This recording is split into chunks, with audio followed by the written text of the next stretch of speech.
I never thought I'd end up here. I was always careful, always aware. At least, I thought I was. The thing about working late nights is that you tell yourself you know how to handle people. The good ones, the weird ones, even the ones that make your skin crawl. But there are some situations you can't prepare for, things that don't follow the usual rules. That night was one of them.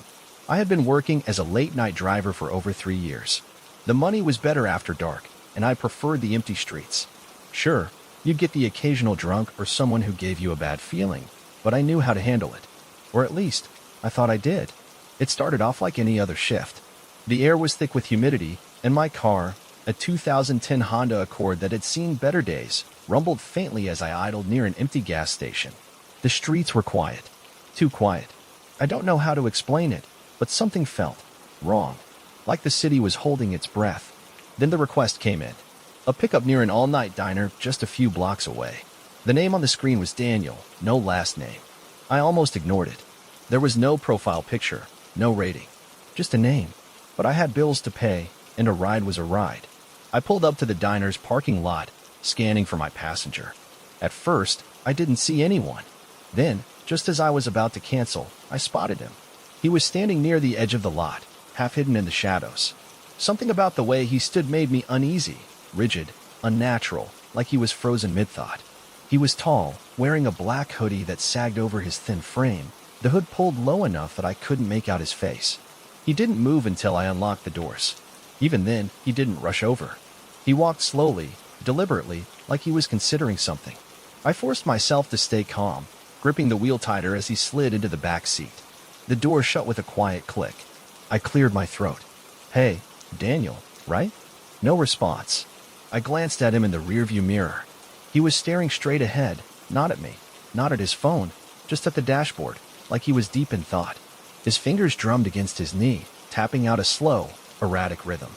I swallowed hard and started the trip. For the first few minutes, the silence was suffocating. Most passengers at least mumbled something, directions, small talk, anything. But he just sat there, barely moving. I reached for the radio, hoping music might break the tension, but the second my fingers touched the dial, his voice cut through the quiet. "Don't." It wasn't a shout, just a single, flat command. I froze. "Oh, sorry, man. Just thought." "I don't like music," he said. Something about the way he said it sent a chill down my spine. His voice was hoarse, like he hadn't spoken in a long time. I let my hand fall away from the radio and focused on the road. The air in the car felt heavier, pressing against me, making it harder to breathe. After a few more minutes, he finally spoke again.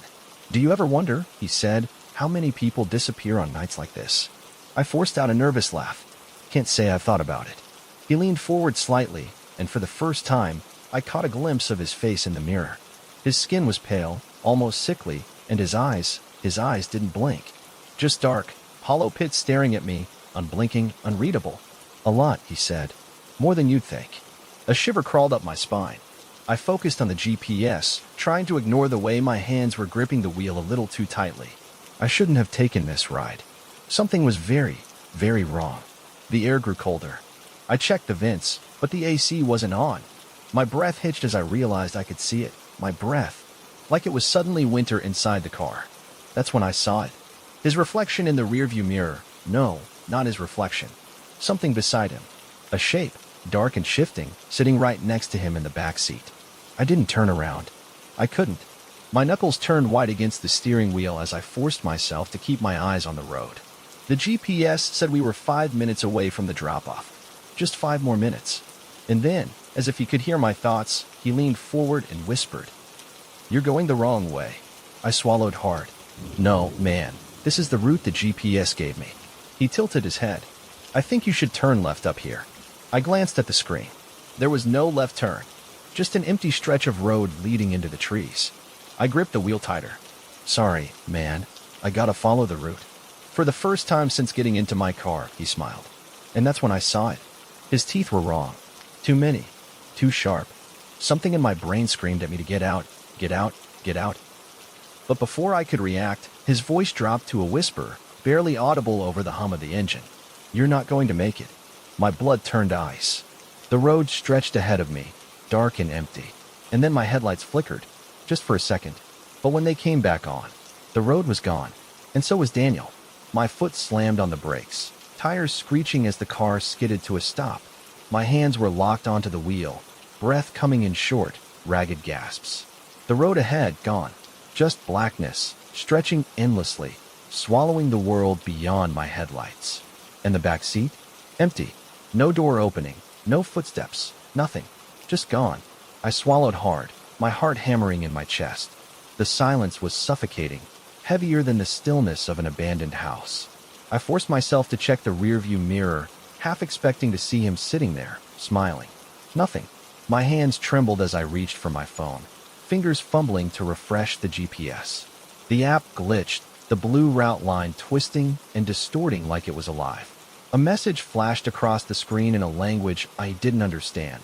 Symbols, sharp and jagged, moving like something was crawling beneath them. The engine hummed beneath me, steady and unfazed, as if it didn't realize something was terribly, terribly wrong. I had two choices. Stay here in the dead, empty space where the road should be, or drive forward into whatever the hell was waiting for me in the darkness. I tried to think rationally. Maybe it was some kind of weird optical illusion, a trick of the headlights. Maybe I was exhausted, my brain playing tricks on me. Maybe. But then the whisper came. Soft. Almost gentle. You should have turned. I twisted around so fast my neck popped, scanning the back seat, the empty road, the trees swaying in the windless night. Nothing. I need to leave. Now. I threw the car into reverse, the tires spinning against the asphalt. I expected to see the glow of streetlights behind me, the city waiting for me like a safety net. But there was nothing. Not even my own tire tracks. The road behind me had disappeared too. Panic surged up my throat like bile. This wasn't real. This couldn't be real. I squeezed my eyes shut, gripping the wheel so hard my nails dug into the leather. Breathe. Think. I shifted the car back into drive, and I pressed the gas.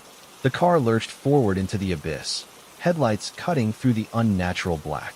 For a moment, there was nothing, just the hum of the engine, the faint rattle of something loose in the glove compartment. Then the radio crackled. I nearly jumped out of my skin as static burst through the speakers, sharp and erratic. I scrambled to turn it off, but the buttons wouldn't respond. A voice pushed through the static. Not a song, not a broadcast. A voice. Do you know what's in your trunk?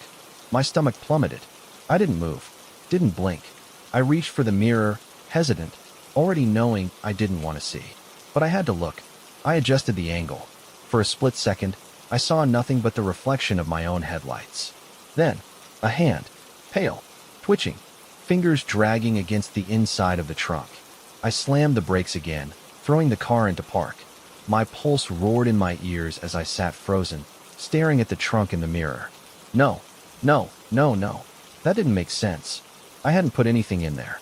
I hadn't opened the trunk all night. Then, thump, a sound, faint, but unmistakable, coming from the trunk. Something was inside. I didn't move at first, didn't breathe.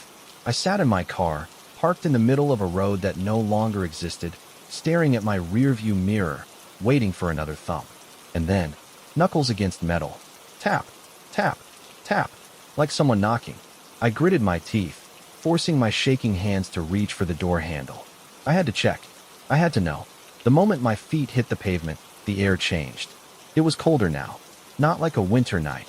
More like the air had been sucked out. I took slow steps toward the trunk, my breath shaky, my heart screaming for me to get back in the car and leave. I reached for the latch. Paused. Then, I yanked it open. For a moment, I saw nothing but darkness. My headlights didn't reach inside. Then I saw a face. A man. Daniel. He was curled inside like a broken doll, his body twisted, his face frozen in a scream.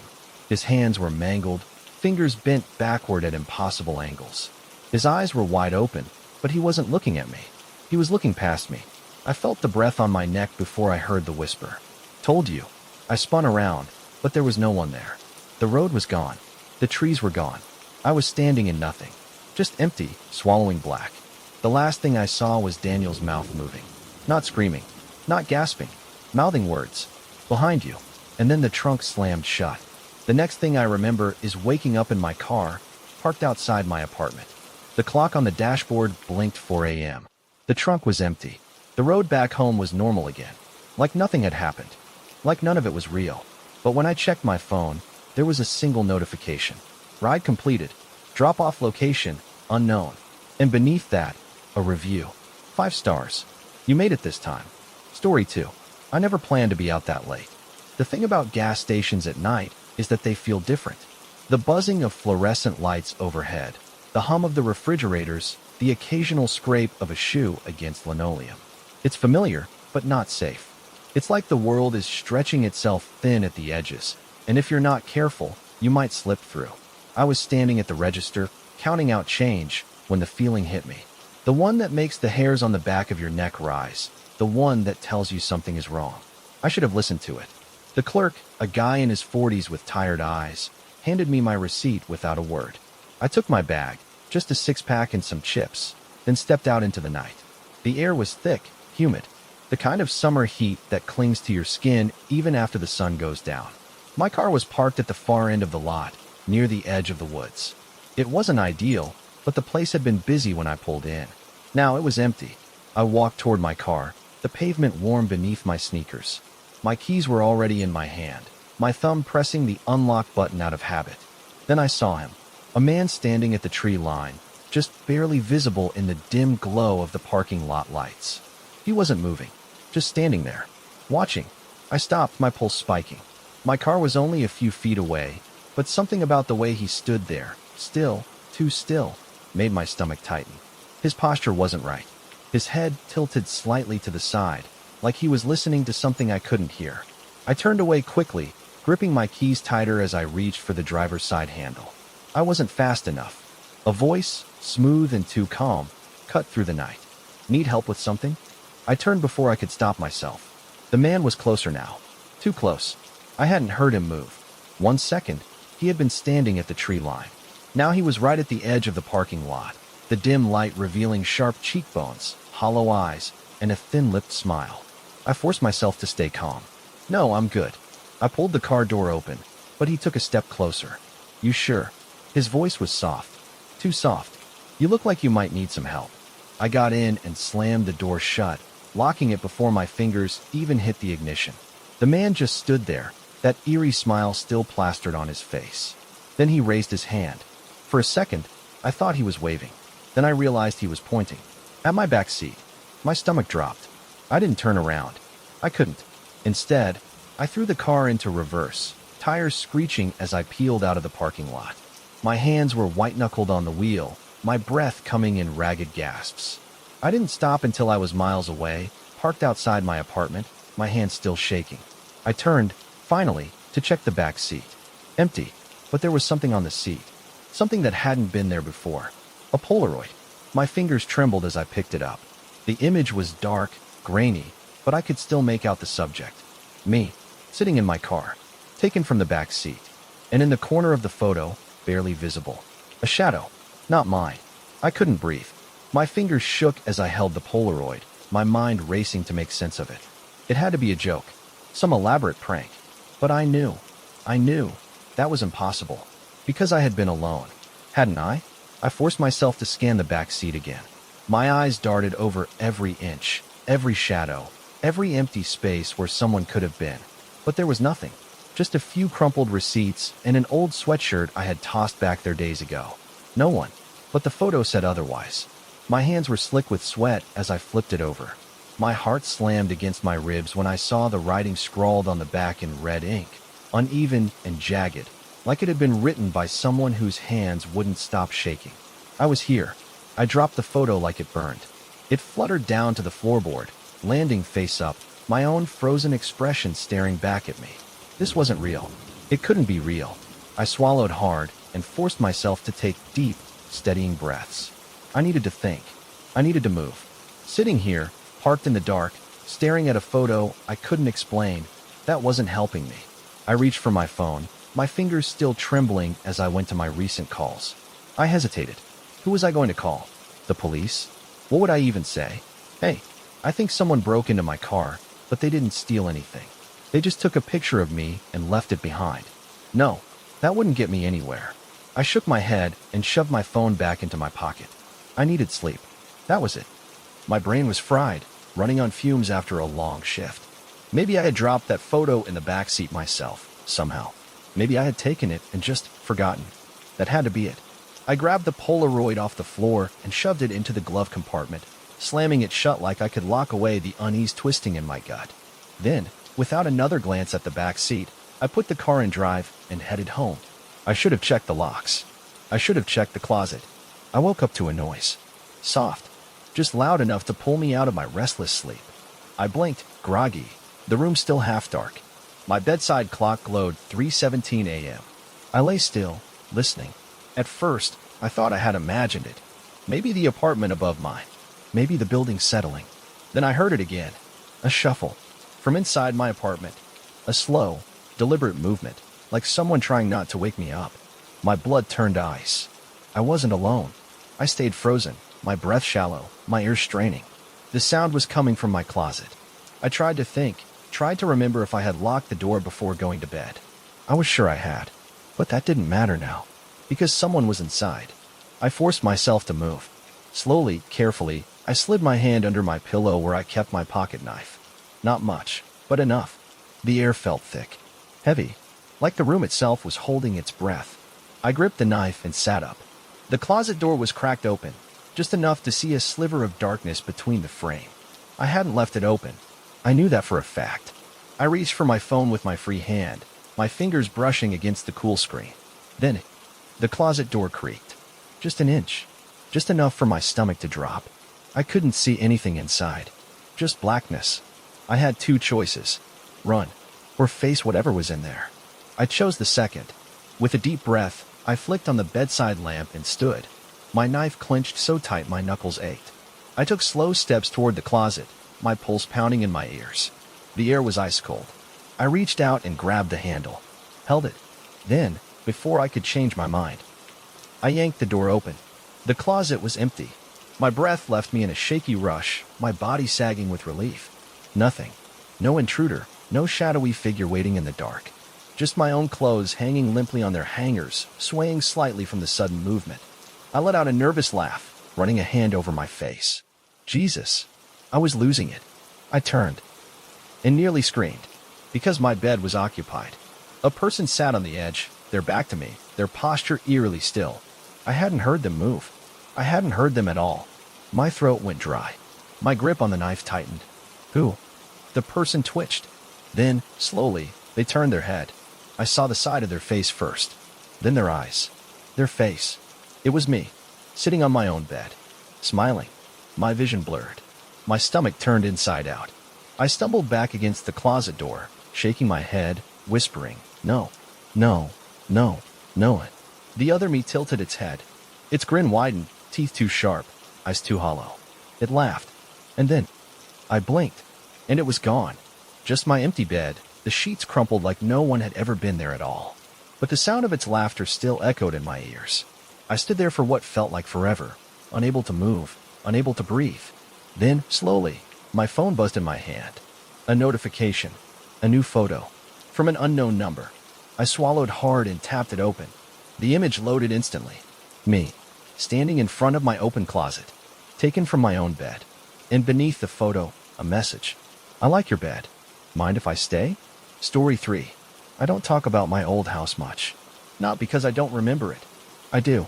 Every creaking floorboard, every shadowed corner, every restless night I spent staring at my bedroom door, waiting for it to open on its own. I don't talk about it because I don't want to remember. But lately, I've been dreaming about it again. And that scares me more than anything. It was the summer before my senior year of high school when we moved into the house on Holloway Road. My parents were ecstatic about it. A Victorian-style fixer-upper on a couple of acres, far enough from town that the nights were quiet. I hated it from the moment I saw it. It wasn't just old. It felt wrong. Like something had been waiting for us. At first, I thought it was just me being dramatic. The house was huge, bigger than anywhere we had lived before, with winding hallways and staircases that turned at strange angles. The walls were covered in faded floral wallpaper, curling at the edges like dried skin. But it was the attic that made me feel sick. It ran the entire length of the house, a long, narrow space with a single window at the far end. No insulation, just wooden beams and a floor thick with dust. My mom had plans to turn it into a game room. I didn't go up there if I could help it. Something about it made my skin crawl. The first few nights were normal enough. My room was on the second floor, down the hall from my parents'. The first time I woke up in the middle of the night, I thought it was because of the house settling, wood popping, pipe shifting. But as I lay there, staring at the ceiling, I realized I could hear something else. Soft footsteps. Above me. In the attic. My stomach clenched. The attic didn't have a finished floor. If something was up there, it should have fallen straight through the ceiling. I squeezed my eyes shut, my heart pounding so hard it hurt. The footsteps were slow, deliberate, pacing. After a few minutes, they stopped. I didn't sleep for the rest of the night. The next morning, I asked my parents if either of them had been up there. No, my mom said, distracted, already flipping through home renovation magazines. I told myself it had to be animals. Maybe a raccoon or a possum that had found its way inside. But that didn't explain why the footsteps always stopped the moment I worked up the courage to get out of bed. One night, about a week after we moved in, I woke up gasping. At first, I thought I was having a nightmare. My chest was tight, my throat dry, like I had been screaming. Then I felt it. A pressure. Not on my chest, on my bed. Like someone was sitting at the foot of it. I couldn't move. Couldn't breathe. My body was locked in place, every instinct screaming at me to not look. The mattress shifted, like weight was lifting off it. I felt something cold brush against my foot. My muscles unlocked all at once. I jerked my legs up, scrambling backward until I hit the headboard. My breathing was ragged, my vision swimming. I reached for the lamp on my nightstand with shaking hands, flicking it on. Nothing. The room was empty. But the closet door, it was open. Just an inch. I never left my closet open. Never. I tried to tell myself I was imagining things. But I knew I wasn't. And then the attic door opened on its own. It happened 3 nights later. I woke up to the sound of the creaking hinges. My stomach lurched as I sat up, my skin breaking out in a cold sweat. The attic door was at the end of the hall, just outside my bedroom. And it was wide open. I stared at it, frozen. Then footsteps. Not above me this time. In the hallway. I swallowed the scream rising in my throat. My parents' room was on the other side of the house. If someone was out there, they wouldn't hear me. The footsteps were slow, heavy, deliberate, coming closer. I scrambled out of bed, my heart hammering. I couldn't just sit there. I had to do something. So I did the stupidest thing possible. I opened my bedroom door. At first, I didn't see anything. The hallway was empty. The attic door yawned open, revealing nothing but darkness. I reached for the light switch. Click. Nothing. My stomach dropped. The power was out. Then I heard it. Breathing. Right behind me. I spun around. Nothing. The hallway stretched out before me, silent, empty. But I felt it. That heavy, suffocating presence. I slammed my bedroom door and locked it. I sat with my back against it until morning. The next day, my mom found something weird in the attic.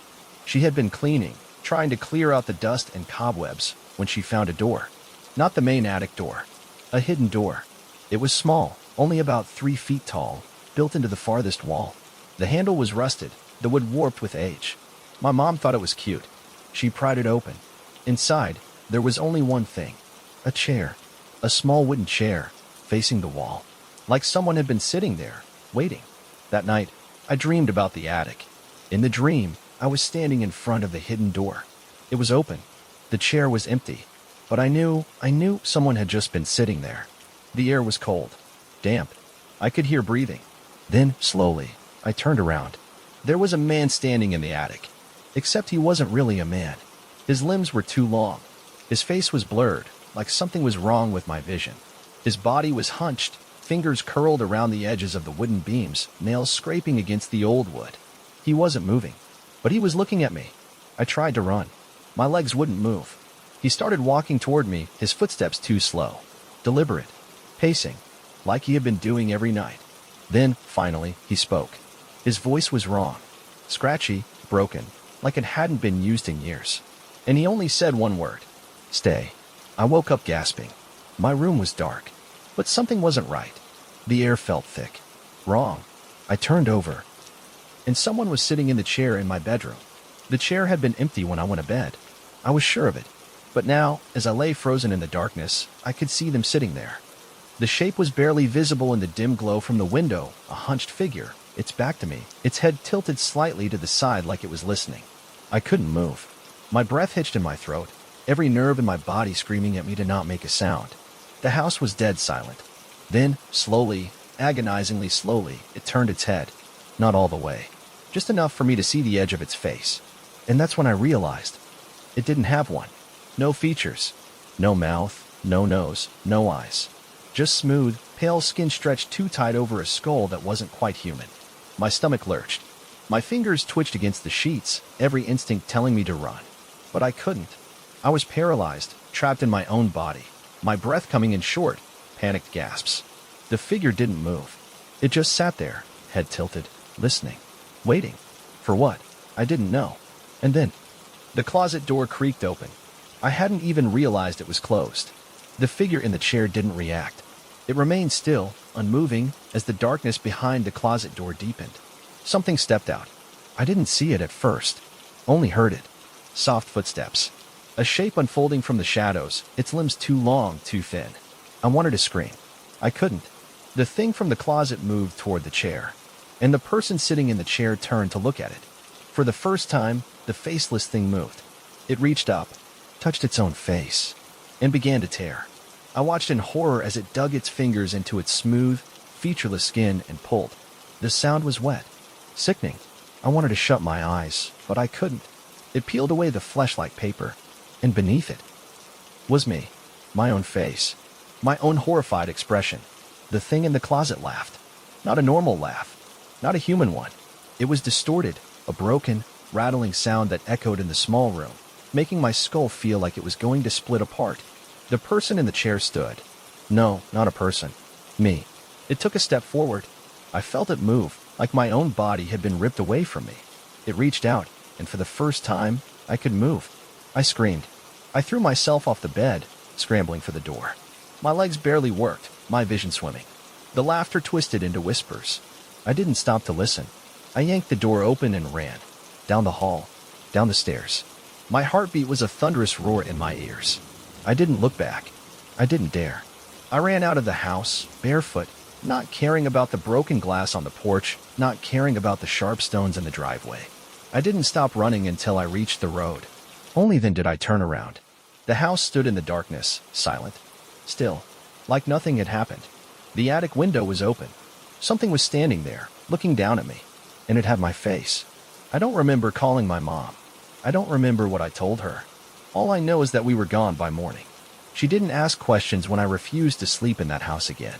She didn't argue when I helped pack the boxes. We moved into an apartment in the city 2 weeks later. I never set foot in that house again. But sometimes, late at night, I still dream of it. I dream of the attic, the small wooden chair, the darkness behind a hidden door, and the last words I ever heard in that house, whispered in my own voice. You left the door open.